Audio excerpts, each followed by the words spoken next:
आज हम दास्तान अमीर हमज़ा का तीसरे हिस्सा नौशेरवां की बेटी का आगाज़ करेंगे।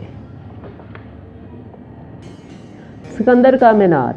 जजीरे की तमाम बलाओं को ख़त्म करने के बाद अमीर हमज़ा और उनके साथियों ने फ़ैसला किया कि यहाँ से अब रवाना हो जाना चाहिए, लेकिन उमरू ने कहा कि जाने से पहले इस जजीरे को तबाह कर देना मुनासिब होगा ताकि फिर यहाँ कभी ऐसे ही बलाएँ पैदा ना हो सकें। चनाचे उसने जजीरे के दरख्तों और झाड़ियों में आग लगा दी।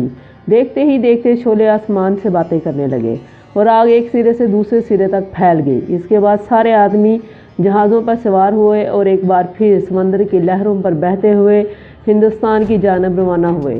चंद रोज़ तक तो कोई ख़ास बात ना हुई, मगर छठे दिन मल्लाहों और जहाज़रानों ने चीखो पुकार शुरू की और लरजते कामते अमीर हमज़ा के पास आए। उन्होंने हैरत से पूछा कि क्या बात है, तुम लोग इतना शोर क्यों मचा रहे हो? जनाब, एक बहुत बड़ी व्हील मछली समंदर में दिखाई दी है, उनमें से किसी ने जवाब दिया। उसकी लंबाई हमारे अंदाजे के मुताबिक 2 मील के लगभग होगी। ये मछली समंदर में गोते लगाती हुई तैरती है और सीधी हमारे जहाज़ों की तरफ चली आ रही है। हमें यकीन है कि अगर इसका रुख तब्दील ना किया गया तो वो जहाज़ों को तबाह कर डालेगी।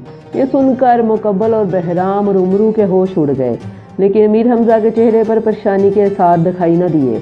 वो सबको साथ लेकर जहाज़ के अर्शे पर पहुँचे। क्या देखते हैं कि दूर, बहुत दूर समंदर के अंदर ऊंची ऊंची लहरें उठ रही हैं और इन लहरों के अंदर एक पहाड़ जैसी मछली उभरती डूबती नज़र आ रही है। इस मछली का सर इतना बड़ा था जैसे एक पहाड़ी टीला और इसकी बड़ी बड़ी आंखें आग की जलती हुई भट्टियों की मानंद रोशन थीं। वो सीधी जहाज़ों की तरफ चली आ रही थी। अमीर हमज़ा और इनके साथियों को इस वक्त खुदा की कुदरत याद आई और दुआ करने लगे कि या इलाही इस मछली से जहाज़ों को महफूज रखना। मगर मछली नहायत तेज़ रफ्तारी से आ रही थी और अब इन्हें यकीन हो गया कि ये ज़रूर जहाज़ों को गर्क कर देगी। यकायक उन्हें हज़रत इसहाक़ अलैहिस्सलाम की कमान याद आई। अमीर हमज़ा ने फ़ौरन वो कमान निकाली और तीरों के तरकश से एक तीर निकाल कर कमान में जोड़ा। इतने में वो हील जहाज़ों के नज़दीक आ गई। उस वक्त पानी में बड़े बड़े भंवर पड़ रहे थे। अमीर हमज़ा ने मछली की दाएं आंख का निशाना लिया और अल्लाह का नाम लेकर तीर चला दिया। इस तीर में खुदा जाने क्या असर था कि जो ही मछली की आंख में लगा, एक धमाका हुआ और इसकी आंख की पुतली गायब हो गई। अमीर हमज़ा ने दूसरा तीर चलाया और मछली की बाएं आंख भी फोड़ दी। अब तो मछली इस तरह तड़पने लगी जैसे ज़िबा किया हुआ बकरा तड़पता है। जहाज़ तिनके की तरह समंदर में उछलने और डगमगाने लगे। मछली के जिस्म से खून फव्वारों की मानंद उबलने लगा और समंदर का पानी गहरा सुर्ख हो गया। देर तक गोते लगाने और तड़पने के बाद मछली समंदर में डूब गई, लेकिन उसके डूबने से समंदर में ऐसा तूफान आया कि जहाज़ एक दूसरे से टकराने लगे। उस वक्त सूरज भी गुरूब हो चुका था और आसमान पर स्याह घटाएं छा रही थीं। बिजली चमक रही थी और बादल गरज रहे थे। सारी रात ये तूफान जारी रहा और किसी को किसी की खबर ना रही। सुबह सवेरे सब ने देखा कि 3 जहाज़ों में से 2 बाकी रह गए हैं और एक जहाज़ गायब है। ये वो जहाज़ था जिसमें बहराम 1000 सिपाहियों के साथ सवार था। अमीर हमज़ा तीसरे जहाज़ को ना पाकर बेहद गमगीन हुए। उन्हें यकीन था कि बहराम का जहाज़ समंदर में डूब गया है। बेख्तियार रोने लगे। अमीर हमज़ा को रोते देखकर सब के आंसू निकल आए, लेकिन मजबूर थे, क्या कर सकते थे। मौसम ठीक होते ही दोबारा सफ़र पर रवाना हो गए। इस हादसे के ठीक 7 दिन बाद फिर मल्लाह और जहाज़रान रोते पीटते अमीर हमज़ा के पास आए और कहने लगे कि हुजूर, जजीरे की बलाओं, भील मछली और तूफ़ान के हाथों तो हम बच गए, लेकिन इस मरतबा हम ऐसी जगह फंस गए हैं कि जहाँ से बच निकलना किसी तरह मुमकिन नहीं। अमीर हमज़ा ने कहा, ये कौन सी जगह है? जनाबे वाला, इसे गर्दाबे सिकंदरी कहते हैं। हज़ारों साल से इस जगह समंदर में जहाज़ गर्क होते रहे हैं। यहाँ पानी में बड़े बड़े भंवर पैदा होते हैं और जहाज़ों को अपनी तरफ खींच लेते हैं। भंवर में एक बार फंस जाने के बाद जहाज़ चक्कर खाते खाते पानी में गायब हो जाता है। अभी ये बातें हो रही थीं कि जहाज़ों की रफ्तार आप ही आप बढ़ गई और यूँ नज़र आने लगा जैसे कोई गायबी ताकत इन्हें घसीटती हुई ले जा रही है। हुजूर, हमारे जहाज़ों को भंवर ने खींच लिया है, अब इनके बचने की कोई सूरत नहीं रही, एक जहाज़रान ने चला कर कहा। अमीर हमज़ा के साथी खौफजदा हुए और चीखें मारने लगे। जहाज़ लट्टू की तरह पानी में एक ही जगह घूम रहे थे और पानी का शोर इस कदर था कि कान पड़ी आवाज़ ना सुनाई देती थी। समंदर की लहरें जहाज़ों से आ कर टकराती और जहाज़ घूमने की रफ्तार और तेज़ हो जाती। यकायक अमीर हमजा ने पानी के बीचों बीच एक बुलंद मीनार देखा। ये मीनार काले रंग के पत्थरों से बना हुआ था और बहुत ऊंचा था। इस मीनार के ऊपर एक गुंबद भी था जिसके चारों तरफ से जर्द रंग की रोशनी खारिज हो रही थी। मीर हमजा ने एक बूढ़े मल्लाह से पूछा, बाबा ये मीनार कैसा है और इसे यहाँ किसने बनवाया है? जनाब, हमने अपने बुजुर्गों से सुना है कि हज़ारों बरस पहले ये मीनार सिकंदर ज़ुल्करनैन ने बनवाया था और इसने एक ख़ास लिस्म भी रखा था। रात के अंधेरे में ये गुंबद चांद की मानंद चमकता हुआ दिखाई देता है और सैकड़ों मील दूर से नज़र आ जाता है। इसे देखकर जहाज़रान अपने जहाज़ इधर नहीं लाते, लेकिन दिन की रोशनी में सफ़र करने वाले बाज़ बदकिस्म जहाज़ रास्ते से भटक कर इधर आ निकलते हैं और भंवर में फंस कर डूब जाते हैं। अजीब बात है, अमीर हमजा ने कहा। सिकंदर ज़ुल्करनैन ने जहाज़ों की रहनुमाई के लिए तो ये मीनार बनवा दिया, लेकिन ऐसी तरकीब ना की कि अगर कोई जहाज़ भंवर में फंस जाए तो निकले कैसे? जनाब, इसकी तरकीब भी मौजूद है, बूढ़े मल्लाह ने कहा। इस गुंबद के अंदर एक बहुत बड़ा नकारा रखा है और करीब ही चोब दरी है। जो शख्स गुंबद में पहुंचकर इस चोब से नकारे पर ज़रब लगाएगा, उसकी आवाज़ से जहाज़ भंवर में से निकल जाएंगे। यही तलीसम है। अगर जहाज़ों को बचाना है तो देर ना कीजिए, क्योंकि इस मीनार के गिर्द 7 चक्कर खाने के बाद जहाज़ डूब जाते हैं। फ़ौरन गुंबद पर पहुंचकर नकारा बजाइए।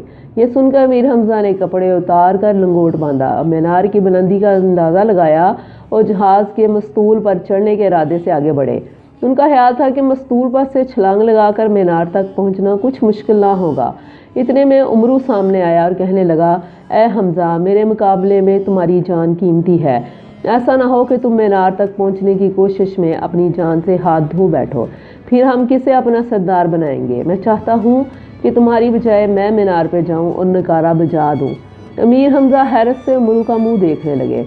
उन्हें गवारा ना हुआ कि उमरू को जाने की इजाज़त दें, मगर मुकब्बल ने समझाया कि उमरू नहायत फुर्तीला है और चुस्त और चालाक है, वो आसानी से गुंबद में जा पहुँचेगा। ये सुनकर अमीर हमजा ने उमरू को इजाज़त दे दी।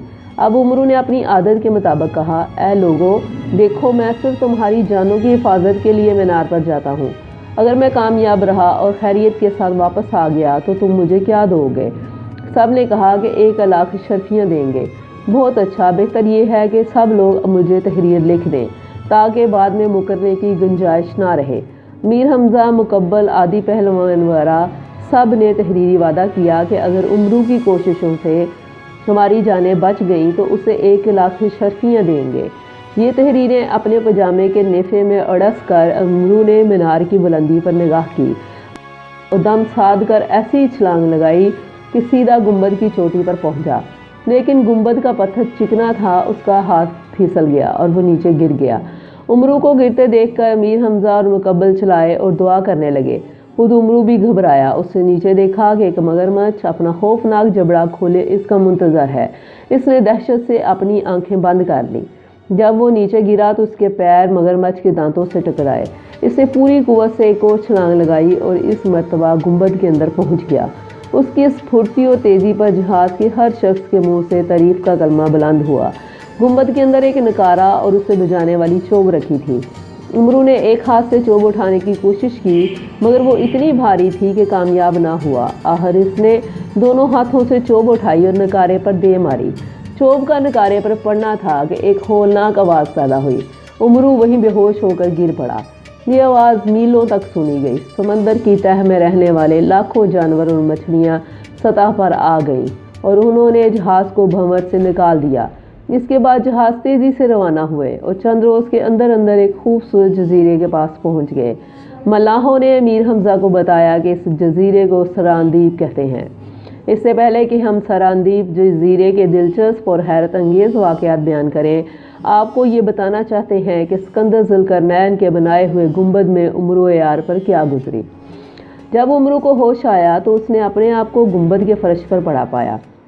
नकारा वहीं रखा था और वज़नी चोब उमरू के सीने पर धरी थी। उमरू ने बड़ी मुश्किल से चोब को सीने से हटाया और उठकर गुंबद से बाहर झांका। दूर दूर तक चारों तरफ समंदर ही समंदर था। पानी में बड़ा जोश था और ऊंची ऊंची लहरें उठ रही थीं। बाज़ वक़्त ये लहरें आती और मीनार की नीची सतह से इस ज़ोर से टकराती कि सफ़ेद सफ़ेद झाग उड़कर गुंबद की चोटी तक पहुंचता और मीनार हिलने लगता। عمروں نے میر حمزہ کے جہازوں کو وہاں نہ پایا تو خوش ہوا کہ ان کی جان بچ گئی۔